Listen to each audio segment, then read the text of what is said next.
தென்னாடுடைய சிவனை போற்றி, எந்நாட்டவர்க்கும் இறைவா போற்றி. சனி வக்ர பயிற்சி, கும்பராசி, பூரட்டாதி நட்சத்திரம்.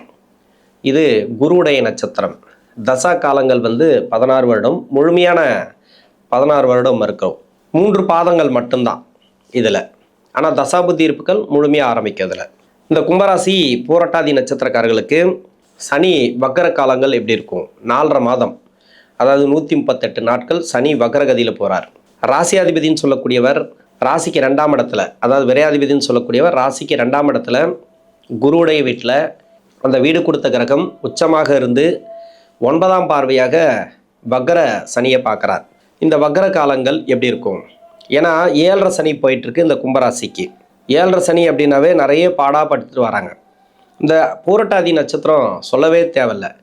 2024 நிறைய பேருக்கு ப்ராப்ளத்தை கொடுத்துருக்கு. ஒரு சில பேருக்கு 2023 கொடுத்துருக்கு. ஏன்னா அந்த இடத்துல ராகு இருக்கிறவங்களுக்கு நிறைய ப்ராப்ளம், அதே மாதிரி கேது இருக்கிறவங்களுக்கும் நிறைய ப்ராப்ளம். அதாவது 1969 72 வரைக்கும் பிறந்தவங்களுக்கு 50 வயசுலேருந்து 54 வயசுக்குள்ளே வரும். அதே மாதிரி 1978 1981 பிறந்தவங்களுக்கு மகர கும்பத்தில் ராகு கேதுக்கள் இருந்த வருடம்.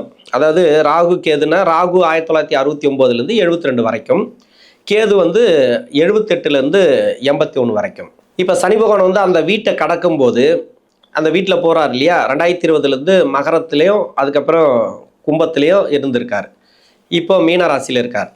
இப்போ அந்த 3 இடங்கள் இதில் 2 வருஷம் முன்னாடி வச்சுக்கலாம், 2 வருஷம் பின்னாடி வச்சுக்கலாம். ஏன்னா ராகு அங்கே இருந்திருக்காங்க, ராகு கேது அங்கே இருந்திருக்காங்க, குரு வீட்டில் இருந்திருக்காங்க. மீனத்துலேயும் தனுசுலேயும் முன்னாடி 2 வருஷமும் பின்னாடி 2 வருஷமும் வச்சுட்டிங்கனாக்கா உங்களுக்கு அப்படி வரும், கணக்கு வரும். நான் 1 வருஷம் முன்ன பின்ன வரலாம், ஒரு 6 மாதம் முன்ன பின்ன வரலாம். என்னென்னா இந்த இடத்த கடக்கும்போது நிறைய ப்ராப்ளத்தை கொடுத்துருக்கு சனி பகவான் கும்பராசிக்காரர்களுக்கு, அதில் பூரட்டாதி நட்சத்திரக்காரர்களுக்கு. சுய ஜாதகத்தில் அந்த வீடு கொடுத்த கிரகம் ஒன்று வக்கரமாக இருந்தால், இப்போ சனியே வக்கரமாக இருந்தால், இன்னொன்று குரு வக்கரமாக இருந்தால் அவங்களுக்கெல்லாம் நிறைய பாதிப்புகளை கொடுத்துருக்கு சமீப காலமாக. இது எல்லாருக்குமே சொல்ல முடியாது, தசாபுத்தி சரியில்லாதவங்களுக்கு மட்டும். ஏன்னா 7.5 சனி போயிருக்கு இல்லையா, எப்படியும் நிம்மதியாக இருந்திருக்கிறதுக்கு வாய்ப்பு இல்லை. நல்ல பொருளாதாரத்தை கொடுத்துருந்தா கூட ஏதோ ஒரு குடும்ப வாழ்க்கையில் கொஞ்சம் பிரச்சனை வச்சுருக்கலாம். நல்ல தொழில் நல்லா இருந்திருக்கும், அது மாதிரி இருந்ததா கூட குடும்ப வாழ்க்கையில் கொஞ்சம் பிரச்சனை வச்சுருக்கலாம். இல்லை குடும்ப வாழ்க்கை நல்லா இருக்குது அப்படின்னா தொழிலில் பிரச்சனைகளை வச்சுருக்கலாம். இது மாதிரி ஏதோ ஒரு வகையில் கொஞ்சம் கஷ்டத்தை அந்த சனி பகவான் வச்சுருக்கு 2020 பிறகு. இந்த சனி வகர காலம் இப்போ தசாபுத்தி ரீதியாக எப்படி இருக்கும்? பூரட்டாதி நட்சத்திரம் அப்படின்னா குருவுடைய நட்சத்திரம். இந்த குருவுடைய நட்சத்திரம் 16 வருடங்கள் தசாபுத்தி இருப்புகள் இருக்குது அப்படின்னா, இப்போது ஒரு சில பேருக்கு 15 வருடம் இருக்கலாம், ஒரு சில பேருக்கு 14 வருடம் இருக்கலாம், 12 வருடம் இருக்கலாம், 5 வருடம் இருக்கலாம். இப்போ 4 வருடம் 6 மாதம் இருக்கும் தசாபுத்தி இருப்பு, 3ஆம் பாதம் கடைசியாக பிறந்தவங்களுக்கு. இன்னொன்று 4 வருடம் 3 மாதம் இருக்கும், இல்லை 2 மாதம் இருக்கும். இது மாதிரி இருக்கக்கூடியவர்களுக்கு நீங்கள் மீனராசி பூரட்டாதி நட்சத்திரம் வீடியோ பாருங்கள், அது கரெக்டாக வரும். இப்போ 5 வருடம் தசாபுத்தி இருப்பு இருக்கிறவங்களுக்கு ஓகே, இந்த வீடியோ ஒத்து வரும். 4 வருடம் 6 மாதம் 2 மாதம்லாம் இருக்கு இல்லையா, அவங்கெல்லாம் மீனராசியை ஒட்டி இருக்கிறதுனால மீனராசியோட பூரட்டாதி நட்சத்திர வீடியோ பார்த்தீங்கன்னா உங்களுக்கு அந்த பலன்கள் கரெக்டாக பொருத்தி வரும். இதையும் பாருங்கள் அதையும் பாருங்கள், நல்லாயிருக்கும் உங்களுக்கு. குரு தசை 15 வயசு வரைக்கும் நடக்கும். அதன் பிறகு பார்த்தீங்கன்னாக்கா சனி தசை. இப்போ சனி தசை முதல் பாதத்தில் இருக்கிறவங்களுக்கு 15 வயசுலேருந்து 34 வயசு வரைக்கும், 2ஆம் பாதத்தில் 8 வருஷம் தசாபுத்தி இருப்பு இருக்குன்னு வச்சிங்களேன். இப்போது 27 வயசு வரைக்கும் அந்த சனி தசை நடைமுறைக்கு வரும். 3ஆம் பாதத்தில் இருக்கிறவங்களுக்கு 5 வருடம் தசாபுத்தி இருப்புகள் இருக்குனாக்கா 24 வயசு வரைக்கும் சனி மகாதசை அப்படிங்கிறது வருது. இப்போ சனி மகாதசை இப்போ பூரட்டாதி நட்சத்திரக்காரர்களுக்கு இளம் வயசில், ஒரு சிலருக்கு 34 வயசு வரைக்கும் வருது, அதாவது முதல் பாதத்தில் இருக்கிறவங்களுக்கு. இப்போ படிக்கிற காலகட்டத்தில் எப்படி இருக்கும்? சனி வக்கர காலம் நன்மையே செய்யும், குரு பார்வையில் இருக்கிறதுனால படிப்பில் சிறப்பு, படிப்பில் ஏற்றத்தை நீங்கள் பார்க்கலாம். இது வரைக்கும் நான் நிறைய படித்தேன் சார், ஆனால் எக்ஸாம் ஹாலில் போனால் மறந்து போகுது அப்படின்ற மாதிரி ப்ராப்ளம்லாம் இருக்காது. இப்போ எக்ஸாம் அட்டன் பண்ணிங்கனாக்கா கொஞ்சம் சக்ஸஸை பார்க்கலாம். கவர்மெண்ட் ஜாபுக்காக ட்ரை பண்ணலாம், கவர்மெண்ட் ஜாபுக்காக நீங்கள் எக்ஸாம் அட்டன் பண்ணலாம். எல்லாத்துக்குமே வெற்றி வாய்ப்புகளை கொடுக்கக்கூடிய டைம். ஒரு சிலருக்கு நிறைய கஷ்டத்தை கொடுக்குது, கெட்ட பேர் எடுக்கிறாங்க, அவ பேர் எடுக்கிறாங்க. இன்னொன்று பார்த்தீங்கன்னாக்கா அப்பா அம்மா பேச்சு கேட்கறது கிடையாது. அப்பா அம்மாவுக்கு அகென்ஸ்டாக போகிறவங்களாம் யாருன்னா இதுமாரி சனி தசையில் இருக்கிறவங்க இருக்குது. ஏன்னா 7.5 சனி போயிட்டுருக்கு. இப்போ மகரத்தில் நான் சொன்ன மாதிரி மகரம், கும்பம், மீனம் இது மாதிரியான இடங்கள்ல 3-4 கிரகங்கள் இருக்கும். அந்த கிரகத்தை சனி பார்த்துருப்பாரு. அந்த சனி பார்க்கக்கூடிய இடத்துல 7ஆம் அதிபதி சம்மந்தப்பட்டதுன்னு வச்சுக்கலாம். ஏதோ ஒரு கிரகம் லக்னத்துக்கும் ராசிக்கும் சம்மந்தப்பட்டு 7ஆம் அதிபதி சம்மந்தப்பட்டதுன்னா திருமணத்தையும் கொடுத்துருக்கலாம். அதில் 7 சனியில் எப்படி கொடுக்கணுனாக்கா, பிடிக்காதவங்களை போய் திருமணம் பண்ணிட்டு கஷ்டப்படுறவங்களாம் இருக்கிறாங்க. அதாவது அப்பா அம்மா பேச்சு கேட்காம போயிட்டு கல்யாணம் பண்ணிக்கிறது, இது மாதிரி கோர்ட்டு கேஸு வழக்குகள்லாம் போகிறதெல்லாம் காரணம் பார்த்தீங்கன்னாக்கா, இது மாதிரி சனி பார்க்கக்கூடிய இடம்லாம் நிறைய பேர் பிரச்சனைகளை அனுபவிச்சிருக்காங்க. எல்லாருக்கும் சொல்ல முடியாது. வழி தவறி போகிறாங்க அப்படின்னாக்கா அவங்களுக்கு டைம் சரியில்லை. என்னை பொறுத்த வரைக்கும் நான் என்ன சொல்கிறதுனா, கும்பராசிக்கு பின்னாடி வரக்கூடிய தசைகள் எல்லாமே ராஜகிரக தசைகள். அதை நம்ம சமாளிக்கணும். அது வரும்போது நம்ம கஷ்டத்தை கொடுக்கும்போது நம்ம நல்லா இருக்கணும் அப்படின்னா இந்த வயசில் படிச்சிருங்க. 16 to 22 ஒரு கிஃப்ட்டு. எந்த அளவுக்கு படிக்க முடியுமோ படிச்சிருங்க. படிப்புங்கிறது ரொம்ப நல்லது. ஏன்னா ஒரு 7.5 சனி வருது, இல்லை அவயோக தசை வருது, ஒரு புயல் மாதிரி அது அடிச்சதுனாக்கா நம்மளால் தாங்க முடியாது. ஏன்னா தசை சரியில்லைனாக்கா அந்த தசை அந்த வாழ்க்கையே மாறிடும். இப்போ வரக்கூடிய தசை என்ன தசைன்னே சொல்ல முடியாது. நீங்கள் அந்த தசையை சமாளிக்கணும் அப்படின்னா முடிஞ்ச அளவு நீங்கள் படிக்கிறது நல்லது. படிக்கிற காலகட்டங்களில் படிச்சிட்டிங்கனாக்கா உங்களுக்கு நல்ல ஒரு முன்னேற்றங்களை இந்த காலகட்டங்களில் பார்க்கலாம். சனி தசையில் இருக்கிறவங்களுக்கு இப்போ வேலை மாற்றங்கள் உண்டு. வேலையில் இப்போ வேலை தேடிட்டு இருந்தாக்கா வேலை கிடைக்கும். வேலையில் நல்ல ஒரு மாற்றங்கள் இந்த காலகட்டங்களில் பார்க்கலாம். அருமையான வேலை கிடைக்கும். வெளிநாடு சம்மந்தப்பட்ட வேலைலாம் ட்ரை பண்ணலாம். திருமணத்துக்காக முயற்சி பண்ணுறீங்க, சனி தசையில் இருக்கிறவங்க திருமணத்துக்காக முயற்சி பண்ணுறீங்கன்னா இப்போ 7.5 சனி போயிட்டுருக்கு, கொஞ்சம் பார்த்து பண்ணுறது நல்லது. வயசு இருந்தால் கொஞ்சம் தள்ளி போடுங்க. கொஞ்சம் நிதானமாக திருமணத்தை பண்ணுறது நல்லது. நிறைய தடையை கொடுத்ததுன்னா கொஞ்சம் தள்ளி போடுங்க. தொழில் பண்ணுறவங்க கொஞ்சம் பார்த்து பண்ணணும் இந்த டைமில். ஏன்னா முதலீடு மட்டும் பெருசாக வேண்டாம். ஆல்ரெடி போயிட்டுருக்குன்னா அந்த முதலீடு தாராளமாக எடுத்துக்கலாம். அடுத்து புதன் தசை. புதன் முதல் பாதத்தில் இருக்கிறவங்களுக்கு 35 to 52, 2ஆம் பாதத்தில் இருக்கிறவங்களுக்கு 28 to 45, 3ஆம் பாதத்தில் இருக்கிறவங்களுக்கு 25லேருந்து 42 வரைக்கும். இப்போ புதன் தசை ராசிக்கு 5 குடைவன் தசை, 8ஆம் அதிபதி தசை. நிறைய கஷ்டத்தை அனுபவிச்சுட்டு வருவீங்க புதன் தசையில், சொல்லவே தேவையில்ல. எவ்வளோதான் கஷ்டப்பட்டாலும் சரி நல்ல ஒரு மேன்மையை இந்த காலகட்டங்களில் கொடுக்கும். ஏன்னா சனி பகவான் நகரக்கூடிய இடம்னு ஒன்று இருக்குது. அதாவது மீனராசியில் இருக்கார். மீனராசிலேருந்து ரிஷபத்தை பார்க்குறாரு, இன்னொன்று கன்னியாராசி பார்க்குறாரு, தனுசு பார்க்குறாரு. இந்த இடத்துல தசா நடத்தக்கூடிய கிரகம் வக்கரமாக இருந்தால், இல்லை தசா நடத்தக்கூடிய கிரகம் இருந்தால், லக்னத்துக்கு 4ஆம் அதிபதி இருந்தால் இப்போ வேலை மாற்றங்களை கொடுக்கும். வேலையில் சிக்கலில் இருந்து வெளியே வருவீங்க. இப்போ வெளிநாடு சம்மந்தப்பட்ட வேலை எல்லாமே உயர் பதவி கேட்டிருந்தால் கூட கிடைக்கும். இப்போ விசா பிரச்சனை, இன்னொன்று வேலை ரீதியாக இருக்கக்கூடிய பிரச்சனைகள் இப்போ சால்வ் ஆகும். எவ்வளோதான் வேலையில் நெருக்கடிகள் இருந்தாலும் மாறக்கூடிய வாய்ப்பு இருக்குது. யாராருக்கெல்லாம் வேலை பிரச்சனை கன்ஃபார்மாக தீரும் அப்படின்னா, கும்ப லக்னம், தனுசு லக்னம், மிதுன லக்னம், கன்னியா லக்னம், இந்த 4 லக்னத்தில் இருக்கிறவங்களுக்கு வேலை பிரச்சனை கன்ஃபார்மாக தீரும். வேலையிலேருந்து நல்ல ஒரு வெற்றி வாய்ப்பு பார்க்கலாம். ஒரு ப்ரொமோஷன் கேட்டிருந்தா கூட இப்போ ப்ரொமோஷன் கிடைக்கும். தசை நல்லா இருந்தால்.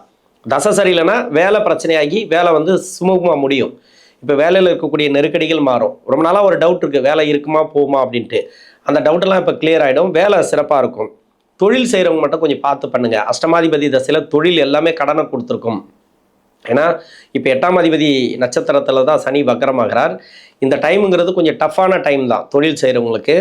முதலீடு மட்டும் போடாமல் நீங்கள் ஏற்கனவே போயிட்டுருக்கிற அந்த தொழிலை நல்லபடியாக பார்த்துட்டே வர்றது நல்லது. பெரிய முதலீடு மட்டும் வேணாம் இந்த டைமில். இன்னொன்று ஷேர் மார்க்கெட்டில் போகிறது, ஸ்டாக் மார்க்கெட்டு, அது மாதிரி வட்டிக்கு விடுறது, இதெல்லாம் பார்த்து பண்ணுங்கள். ரியல் எஸ்டேட்டெல்லாம் கொஞ்சம் பார்த்து பண்ணுங்கள். அதாவது கஷ்டப்படாத எந்த ஒரு பணமும் இப்போ வராது. அதனால் கொஞ்சம் கஷ்டப்படணும்னு நான் சொல்லலை. 7.5 சனி வரைக்கும் கொஞ்சம் வெயிட் பண்ணுறது நல்லது. 7.5 சனிக்கு பிறகு தான் உங்களுக்கு நல்லாயிருக்கும். அந்த டைமுங்கிறது நல்லாயிருக்கும். உங்களுக்கு இடம் விற்கிறது வாங்கிறது எல்லாமே பார்த்தீங்கன்னாக்கா ரியல் எஸ்டேட் சம்மந்தப்பட்டதெல்லாம் உங்களுக்கு அந்த 7.5 சனி விடுதலையான பிறகு தான் நல்லாயிருக்கும். இப்போ நம்ம சொந்த இடம் விற்கணும் அப்படின்னா விற்கும். சொந்த இடத்துல வீடு கட்டணும் அப்படின்னா கட்டுவீங்க. பூர்வீகத்துக்கு போகணும் அப்படின்னு நினச்சிங்கனாக்கா அந்த பூர்வீகத்துக்கு போகலாம். இதெல்லாம் பரவாயில்ல. இதெல்லாம் ஒரு நல்ல ஒரு மாற்றங்களை இந்த காலகட்டங்களில் கொடுக்கும். புதன் தசையில் இது 8ஆம் அதிபதி தசை. நிறைய பேருக்கு இந்த புரட்டாதி நட்சத்திரக்காரர்களுக்கு சொல்லவே தேவையில்ல. நிறைய அசிங்க அவமானங்கள்லாம் பட்டிருக்காங்க 8ஆம் அதிபதி தசையில். ஏன்னா 2020 பிரச்சனை மேலே பிரச்சனை. இதுக்கு முன்னாடி அந்த புதன் தசை நடந்துட்டு இருக்கும்போது அது பரவாயில்ல சார், நல்லபடியாக போயிட்டு இருந்தது. 2020 தான் எனக்கு பிரச்சனை மேலே பிரச்சனை ஆரம்பிச்சுது. அதில் தான் சார் எப்படி நான் லாக் ஆனேன்னு தெரில. கடன் லாக் ஆகிட்டேன், இல்லை தொழில் பிரச்சனை ஆகிப்போச்சு, அதில் மணி லாக் ஆச்சு. இது மாதிரி நிறைய உங்களுக்கு சனி பார்க்குற இடத்துலலாம் வந்து செவ்வாய் ஒன்று நீசமாவோ இல்லை கேதுவோட நட்சத்திரத்தில் இல்லை கேதுவோட சேர்ந்து அது மாதிரி இருக்கிறது, இல்லை ராகுவோட சேர்ந்து இருக்கிறது, இந்த வக்கர கிரகங்களோட ஒரு சில கிரகங்கள் சேர்ந்துருக்கு இல்லையா, அப்படியே மணி லாக் ஆகும், கொடுத்த பணம் அப்படியே லாக் ஆகும். அதெல்லாம் கொஞ்சம் உஷாராக நீங்கள் பார்த்துக்கணும் இந்த டைமில். எதுவாக இருந்தாலும் சரி, அந்த பணம்லாம் வருமா அப்படின்னாக்கா கொஞ்சம் லேட்டாகும். இந்த 7.5 சனி முடிஞ்ச பிறகு தான் வரும். இப்போ சனி வக்கர காலத்துக்கு சொல்லிக்கலாம். ஏன்னா 6ஆம் இடத்துலேருந்து குரு அந்த பார்வை பார்க்குறாருனாக்கா இப்போ கொடுத்த பணம் வர்றது, வாங்கின பணத்தை கொடுக்கறது, கடன் பிரச்சனை தீர்றது, நோய் நொடி பிரச்சனைகள் தீர்றது, இது மாதிரிலாம் ஒரு நல்ல பலன்களை கன்ஃபார்மாக சொல்லிக்கலாம். நல்ல ஒரு ஏற்றத்தை பார்க்கக்கூடிய டைம். பரவாயில்ல, உங்களுக்கு நல்லாவே இருக்கும். ஏன்னா அஷ்டமாதிபதி தசையில் நிறைய கஷ்டங்களை கொடுத்துருக்கும். இன்னொன்று வந்து வாரிசுகள் நல்லா இருப்பாங்க. 5ஆம் அதிபதினாக்கா உங்களோட வாரிசு இருக்காங்க இல்லையா, அந்த வாரிசெல்லாம் சிறப்பாக இருப்பாங்க. அவங்களுக்கு படிப்பு, வேலை வாய்ப்பு எல்லாமே பரவாயில்ல. இப்போ சனி வக்கர காலத்தில் அவங்களுக்கு ஒரு சில செலவுகள் உண்டு. தேவையில்லாத செலவா தேவையான செலவா அதை மட்டும் பார்த்துங்க. மற்றபடி நெகட்டிவாலாம் எதுவுமே கிடையாது. அவங்களுக்கு என்ன செலவுனா படிப்புக்காக செலவு, அப்படி இல்லைனாக்கா ஒரு வேலைக்காக செலவு, திருமணத்தை வயசில் இருந்தால் அதுக்குண்டான செலவு, இது மாதிரி சுப விரயங்களை நிறைய கொடுக்கும் இந்த சனி பகவான் இந்த வக்கர காலங்களில். நிறைய பேருக்கு வந்து வெளிநாடு சம்மந்தப்பட்ட வேலை தேடக்கூடிய நபர்களுக்கு இப்போ கிடைக்கும். இன்னொன்று, வெளிநாட்டிலேருந்து இங்கே வரலாமா, நிறைய பேர் வந்து அங்கே வெளியேற்றுறதுக்கான வழி பார்க்குறாங்க. நிறைய பேருக்கு வந்து அந்த விசா பிரச்சனை எல்லாம் போயிட்டுருக்கு. விசா இருக்குது, வேலை இல்லை, வேலை இருக்குது, விசா இல்லை, அது மாதிரி வந்து நிறைய பேருக்கு போயிட்டுருக்கு. ரொம்ப பேருக்கெல்லாம் கிடையாது, எல்லாருக்குமே அது கரெக்டாக போயிட்டுருக்கோம். ஒரு சில பேருக்கு வந்து வேலை சார் முடிய போகுது எனக்கு, ஆனால் விசா இருக்குது, வேலை கிடைக்குமா அப்படின்னு கேட்பாங்க. அவங்களுக்கெல்லாம் வேலை கன்ஃபார்மாக கிடைக்கும். வேலையில் மாற்றங்கள் உண்டு. நான் சொன்ன மாதிரியே கும்ப லக்னம், தனுசு லக்னம், மிதுன லக்னம், கன்னியா லக்னம், இந்த 4 லக்னத்தில் இருக்கிறவங்களுக்கும், இன்னொன்று துலா லக்னத்தில் இருக்கிறவங்களுக்கு கூட இந்த வேலை அப்படிங்கிறது பிரச்சனைகள் தீரும். வேலை மாற்றங்களை இப்போ எதிர்பார்க்கலாம். நல்ல ஒரு வளர்ச்சிகள் தான் இந்த டைமில். இன்னொன்று, வாரிசுகளோட வளர்ச்சி பற்றி சொல்லிட்டேன். கடன் பிரச்சனை தீரும். ஏன்னா 6ஆம் இடத்துல குரு இருந்து பார்க்கறது வந்து சனி பகவான் பார்க்கறது, கடன் பிரச்சனை தீரும். இல்லைன்னா கடன் கேட்டால் கிடைக்கும். உங்களுக்கு வந்து ஏதோ ஒரு அரசாங்க இது உதவி கேட்குறீங்க, வேறு ஏதோ பேங்க் உதவி கேட்குறீங்க, பண உதவி கேட்குறீங்க, இது எல்லாமே இந்த காலகட்டங்களில் கிடைக்கும்.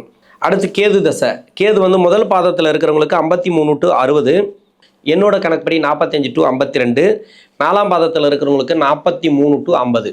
இப்போ பூரட்டாதி நட்சத்திரக்காரர்களுக்கு கேது தசை எப்படி இருக்கும்? கேது செவ்வாயோட வீட்டில் இருக்கிறவங்க கொஞ்சம் கவனமாக தொழில் பண்ணணும்.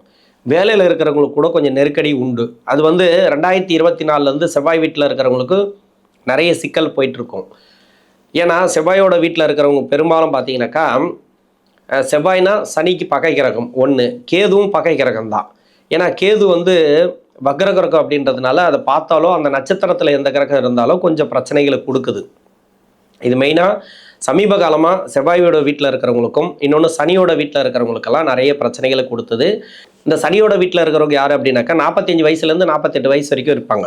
அதாவது 1978 81 வரைக்கும் பிறந்தவங்களுக்கு நிறைய ப்ராப்ளத்தை கொடுத்துருக்கு. கொஞ்சம் பார்த்துக்கணும், தொழிலில் மட்டும் பார்த்துக்கணும். வேலைங்கிறது சக்ஸஸ் ஆகும். வேலை மாற்றங்களை இப்போ எதிர்பார்க்கலாம். இன்னொன்று, கடன் பிரச்சனை எதனா இருந்துச்சுன்னா அதெல்லாம் தீரக்கூடிய வாய்ப்பு இருக்குது. நோய் நொடி பிரச்சனைகள் அதுவும் சிறப்பாக இருக்கும். அடுத்து சுக்கிர தசை. சுக்கிரன் ராசிக்கு 4ஆம் அதிபதினு சொல்லக்கூடியவர், பாக்கியாதிபதினு சொல்லக்கூடியவர்.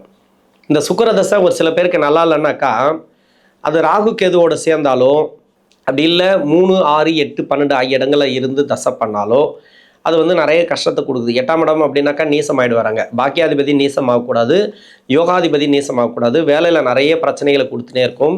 இன்னொன்று வந்து பார்த்தீங்கன்னாக்கா, அவங்களுக்கு நிறைய கஷ்டத்து மேலே கஷ்டம் கொடுத்துட்டே இருந்தது இல்லையா. அப்போ 7.5 சனி வந்த பிறகு நிறைய கஷ்டத்தை அனுபவிச்சிருப்பாங்க. என்ன வயசில் இருப்பாங்கனாக்கா, சுக்கிரதசையில் இருக்கிறவங்க 50 வயசுக்கு மேலே 80 வயசுக்குள்ளே இருக்கிறவங்க தான். இது இந்த சுக்கிரன் வந்து சுய ஜாதகத்தில் நல்ல அமைப்பில் இருந்தால் ஓகே, உங்களுக்கு சூப்பராக இருக்கும். இல்லைன்ற பட்சத்தில் மறைமுக ஸ்தானத்தில் இருந்து தசை பண்ணிச்சுன்னா வேலையும் பாதிச்சிருக்கும், தொழில் பாதிச்சிருக்கும், இன்னொன்று குடும்ப வாழ்க்கையில் கொஞ்சம் நெருக்கடிகளை கொடுத்துருக்கலாம்.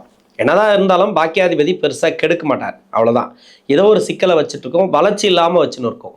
வளர்ச்சிங்கிறது கொஞ்சம் கூட இருக்காது, அப்படியே ஆவரேஜாக அதுமாரி போகிற மாதிரி வச்சுருக்கோம். இது வந்து இந்த சனி வக்கர காலத்தில் ஓரளவுக்கு மாற்றங்களை எதிர்பார்க்கலாம். இப்போ வந்து பண வரவை கொடுக்கும். இடம் வாங்குறதோ, வீடு கட்டுறதோ, இந்த வீடு சம்மந்தப்பட்ட பிரச்சனை, சொத்து சம்மந்தப்பட்ட பிரச்சனை. ஏன்னா பூர்வ புண்ணிய ஸ்தானாதிபதி தான் கூட இருப்பார் புதன். அந்த நட்சத்திரமோ இல்லை அந்த நட்சத்திராதிபதியோடு சேர்ந்து இருந்தால் கூட பூர்வீக சொத்தில் ஒரு சில பேருக்கு பிரச்சனைகள் இருக்கலாம். அந்த பிரச்சனைகள் சால்வ் ஆகும். சொத்து சம்மந்தமான பிரச்சனை, இடம் சம்மந்தமான பிரச்சனை இப்போ சால்வ் ஆகிறதுக்கான வாய்ப்புகள் அதிகமாக இருக்குது. இப்போல்லாம் கடன் உதவி கேட்டிருந்தால் கண்டிப்பாக கிடைக்கும். ஏதாவது பேங்க் சம்மந்தமான உதவிகள், இன்னொன்று சொத்து சம்பந்தமான உதவிகள், இடம் வாங்குறதுக்கு வந்து கடன் கேட்டிருக்கலாம், வண்டி வாகனத்துக்காக கடன் கேட்கலாம். இது எல்லாமே இந்த காலகட்டங்களில் இந்த சுக்கிர தசையில் கிடைக்கிறதுக்கான வாய்ப்புகள் அதிகமாக இருக்குது. இந்த கும்பராசியில் இருக்கக்கூடிய பூரட்டாதி நட்சத்திரக்காரர்களுக்கு தசாபுத்தி ரீதியாக நல்ல ஒரு மாற்றங்களை எதிர்பார்க்கலாம் இந்த சனி வக்கர காலங்களில். நன்றி.